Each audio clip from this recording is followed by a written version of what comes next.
Estamos con el abogado penalista Carlos Caro para que nos cuente sus impresiones y lo que puede pasar, ojo, en los siguientes días con la declaración de Jorge Barata mañana justamente en Brasil. Doctor Caro, muchas gracias por acompañarnos esta tarde. Y en principio hemos visto que no solamente el presidente de la República, también el presidente del Tribunal Constitucional, el doctor Blume, se han pronunciado respecto a las prisiones preventivas. Hemos escuchado al congresista Gilbert Violeta señalar que van a proponer un proyecto de ley en el Congreso de la República para regular esta figura que se está empleando en muchos casos ya. Es, de alguna manera, señalar, digamos, presentar un proyecto, las declaraciones de las cabezas de estas entidades, una intervención en el sistema de justicia peruano, o es algo que se tiene que plantear y revisar? Mira, yo creo que la presentación y tramitación de un proyecto de ley poco va a aportar a la discusión, porque esto es un tema de decisión de los jueces. Decía el juez Marshall que la Constitución de los Estados Unidos dice lo que la Corte Suprema dice que dice. Es decir, al final, por más cambios legislativos que haya, los jueces interpretan las leyes conforme a su criterio. Eso significa, en verdad, de que más que una reforma legislativa, Omar, lo que hace falta acá es que los jueces se pongan de acuerdo sobre los criterios de aplicación de la ley. El público ya tiene claro que para una prisión preventiva se requiere prueba del delito, eso está clarísimo. Pero con la sola prueba del delito tú no puedes mandar a prisión preventiva a alguien. Tienes que aplicar acá lo que dice la ley. La ley dice claramente que se tiene que probar, no presumir, sino probar de que hay peligro de fuga o peligro de obstrucción a la justicia. Entonces, ese es el punto medular para mí de la discusión, ¿no? Los jueces interpretan eso de manera diferente. La Corte Suprema tiene una línea muy clara. La ley, la doctrina, la interpretación legal es clara. El tema es cómo están interpretando un sector de los jueces este tipo de reglas, flexibilizándola, haciéndola más laxa o creando una suerte de presunciones. Te impongo la prisión preventiva porque eres parte de una organización criminal. Entonces, como eres parte de una organización criminal, es una organización con brazos largos, ¿no? Para sacarte del país, para ocultar pruebas, etc. Ahora, sin embargo, en el caso Humala Heredia, ¿no?, que fue el primer caso emblemático de prisión preventiva, incluso, hay que decirlo, pues muchas fuerzas políticas en su momento aplaudieron la decisión del juez Richard Concepción Carhuancho cuando les dio 18 meses de prisión preventiva a los Humala Heredia. Luego ellos van en todas las instancias legales y es en el Tribunal Constitucional donde permite, digamos, revertir esta decisión del sistema judicial. Esa sentencia que se dio en su momento en el TC, en el Tribunal Constitucional, ¿no tiene mayores implicancias, digamos, en el sistema de justicia actualmente? Porque uno decía, bueno, a partir de este fallo, el Poder Judicial y los jueces van a tomar una guía, es una guía, ¿no?, hacia dónde ir. Claro, y debiera de tener el impacto, pues es una sentencia del Tribunal Constitucional, como otras tantas que ha dado ya la Corte Suprema, pero lo que pasa es que los jueces interpretan esto a su buen, leal saber entender y parecer, y aplicando una serie de presunciones, como decía, ¿no? Cuando el Tribunal Constitucional ha dicho que no se puede presumir nada a partir de una organización criminal, sino se tiene que probar que la persona concreta puede fugar o la persona concreta puede alterar la actividad probatoria de la Fiscalía.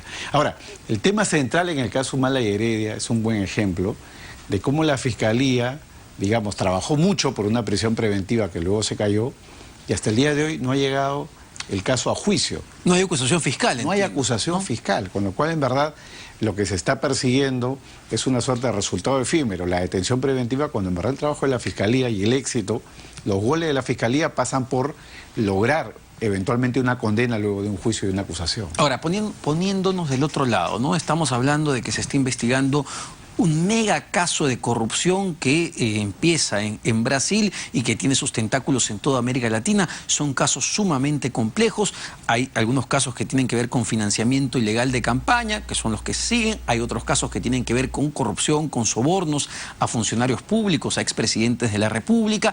En ese contexto uno diría, ok, no se están enfrentando, la justicia en el país no se está enfrentando a carteristas, sino, digamos, a una mega corrupción con mucha fuerza y con poderes. Y hemos visto, por ejemplo, lo mencionaba hace un momento, el caso del exgobernador del Callao, el señor Félix Moreno, que se le levantó la prisión preventiva y ni bien pudo se fugó. El caso del expresidente Alejandro Toledo fugado en los Estados Unidos, el caso de Inostroza también fugado. Entonces uno diría, bajo esas, digamos, bajo ese contexto, bajo esos ejemplos, se justifica pues la prisión preventiva para tenerlos por si acaso.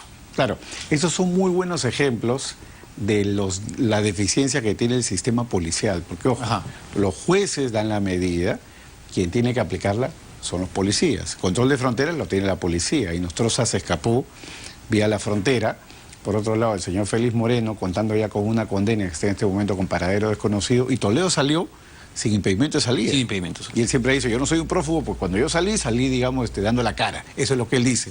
¿A qué voy con esto? A lo que voy es a que la regla no debe de variar por estos defectos de organización. Porque lo mismo diríamos, las cárceles no resocializan, por lo tanto hay que sacar a todo el mundo de prisión, no tiene ningún sentido. Lo que hay que buscar acá es que las reglas se apliquen de manera estricta. Por ejemplo, ¿no?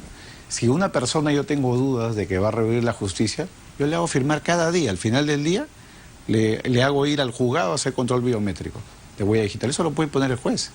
Puede decir cada día, cada 2 días, cada semana. De Inostroza no se supo durante 15 días y luego apareció en España. Exacto, y es el otro tema, ¿no? En la justicia en este momento. No hay un nivel de gradualidad, aparentemente, en las sentencias que se están dando, en las resoluciones que se están dando. Porque vayamos al caso del expresidente Pedro Pablo Kuczynski, que es un caso sensible porque estamos hablando de una persona de 80 años, ¿no? Una persona de 80 años con problemas cardiovasculares, presión alta, que se encuentra internado en este momento en la clínica angloamericana. El viernes último, un juez le da 36 meses, 3 años de prisión preventiva. Parece que no hubiese otra alternativa, parece que no pudieran enviarlo a arresto domiciliario, no lo sé, hay más alternativas que la prisión preventiva. Desde luego, y la verdad que en ese caso el juez está violando, a mi juicio, la regla procesal elemental. Si la regla siempre es la comparecencia, y por excepción es la detención preventiva, en el caso de los mayores de 65 hay un paso intermedio, que es el paso de la prisión domiciliaria o arresto domiciliario, con lo cual el juez se ha ido de la comparecencia a la prisión preventiva, sin sustentar por qué motivo no aplicaría al caso concreto un arresto domiciliario para una persona que tiene 80 años, que ya estaba arraigada, que tiene impedimento de salir del país, a la que se le puede obligar, como decía hace un momento, ir a firmar o pasar control de huella digital cada 24 horas, 48, cada semana o cada mes, según lo que ordena el juez. Es decir, hay todo un bagaje de reglas y medidas en la ley procesal que podrían haberse aplicado para un caso de esta naturaleza. ¿Se ha politizado de alguna manera el sistema de justicia? Es decir, en un principio, cuando vimos el caso Humal Heredia y luego el de Keiko Fujimori, se criticaba o se cuestionaba en algunos sectores al juez Richard Concepción Carhuancho, ¿no? Que se hizo famoso por estas prisiones preventivas. Sin embargo, lo que hemos visto, por ejemplo, con el caso del expresidente Alan García, es que otro juez le dio la detención preliminar, y en el caso del expresidente Pedro Pablo Kuczynski también es otro juez. No es el mismo Richard Concepción Carhuancho. Entonces vemos jueces distintos con medidas muy severas en medio de recién una investigación. Hay un tema de politización, de protagonismo. ¿Cómo lo analizas? Yo más que politización lo que vería es una cuestión, digamos, de cierto activismo judicial. Los jueces no están controlando la actividad de los fiscales. Los fiscales pueden pedir lo que quieran, pero los jueces tienen que ejercer el control conforme a la legalidad. Pero este fenómeno no es un fenómeno solo peruano, también lo vemos en Argentina o también lo vemos en México, donde hay prisiones preventivas por caso de corrupción o crimen organizado.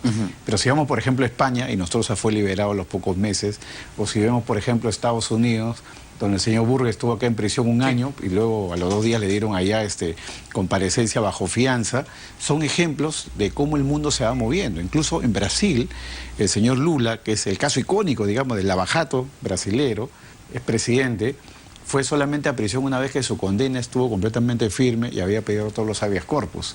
Acá estamos, digamos, ante una cierta tendencia regional que la compartimos muy claramente con países como Argentina y México, como he mencionado hace un momento, donde el dar prisiones preventivas se ha convertido en la práctica para este tipo de delitos graves, ¿no? Entonces hay una suerte de ánimo judicial de calmar la sed de justicia. La gente dice impunidad, impunidad y corrupción, y la solución y la medida en ese momento es la detención preventiva. Yo creo que en verdad estamos equivocándonos de rumbo, porque el objetivo tanto de la lucha anticorrupción, de la Fiscalía como del Poder Judicial, es lograr condenas para los culpables, no prisiones preventivas. Nos hemos ido de un extremo a otro, es decir, de esa sensación que efectivamente, ¿no? La gente, yo creo que es clarísimo, esa sensación de impunidad.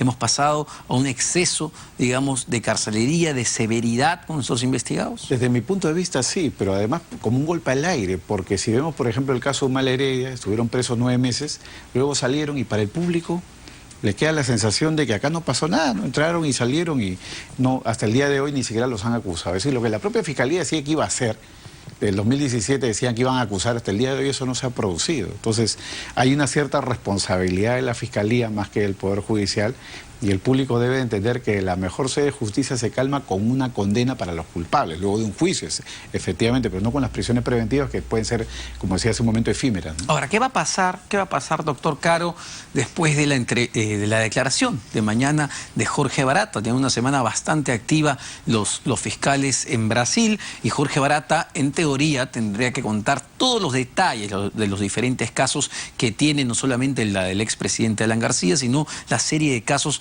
donde él sabe mucho, ¿no? Porque él era el hombre fuerte de Odebrecht en Perú. ¿Qué va a pasar a partir de esa declaración? Sí, mira, este es un punto neurálgico del caso Lavajato. Barata es el testigo más importante de la prueba de cargo de la Fiscalía y de la colaboración eficaz y la colaboración con Brasil, y es la primera vez que Barata va a declarar ante los abogados de la defensa, porque Barata siempre ha declarado en papel ante el fiscal. Ahora va a declarar en vivo ante los abogados van a poder interrogarlo, contrainterrogarlo, y ya nadie va a poder decir de que no han tenido la oportunidad de contraprobar o poder ofrecer pruebas de descargo. Entonces, con estas declaraciones de Barata, lo que se va a producir es que su declaración va a cobrar más fuerza o más vigor, o se va a debilitar según sea cada caso concreto. Exacto. Pero en tanto se fortalezcan en determinados casos, lo que va a pasar es que la Fiscalía va a poder ya dar luego pie a esas acusaciones que están pendientes o incluso nuevas medidas cautelares según su práctica hasta el día de hoy. Para terminar, y un caso particular tiene que ver con el de la exalcaldesa de Lima, Susana Villarán, porque lo que hemos escuchado en estos días es el cuestionamiento de varias tiendas políticas que dicen ¿por qué Susana Villarán también no está con prisión preventiva? Si estamos convirtiendo, digamos, esto en una regla, Susana también tendría que haber caído. ¿Por qué? Porque Barata dijo que dio $3 millones para la campaña del no, de la revocatoria, donde ella ya era una funcionaria pública. Entonces su situación es mucho más compleja. Esto puede cambiar, en principio, ¿por qué no está en la cárcel y si va a cambiar con la declaración de Barata? Desde mi punto de vista, el caso de la señora Villarán es el más grave de todos, aunque no parezca. ¿Por qué? Porque aunque era solamente la alcaldesa de Lima, no tenía alcance nacional, la señora Villarán administraba como alcaldesa contratos entre el Estado y la empresa Odebrecht, por ejemplo. Y en ese contexto habría recibido dinero para su campaña siendo funcionaria pública, lo que la pone en un escenario muy cercano al tema de la corrupción y lavado. Entonces, desde ese punto de vista, haciendo el comparativo, todo el mundo dice debería ya estar presa. Pero claro, lo que pasa es que el sistema funciona de manera diferente porque hay diferentes fiscales. En ese caso, el fiscal que tenía a cargo la carpeta era el fiscal Juárez, y el fiscal Juárez es menos carcelero que el fiscal José Domingo Pérez. Entonces, su criterio es otro, por lo tanto los resultados son otros. Sin embargo, esto puede cambiar con la declaración de Barata. Podría cambiar con la declaración de Barata porque además hay otro fiscal ya a cargo, ya no está el doctor Juárez a cargo del caso de Villarán. Perfecto, doctor Caro, el doctor Carlos Caro, abogado penalista, dando luces sobre las prisiones preventivas. Vamos.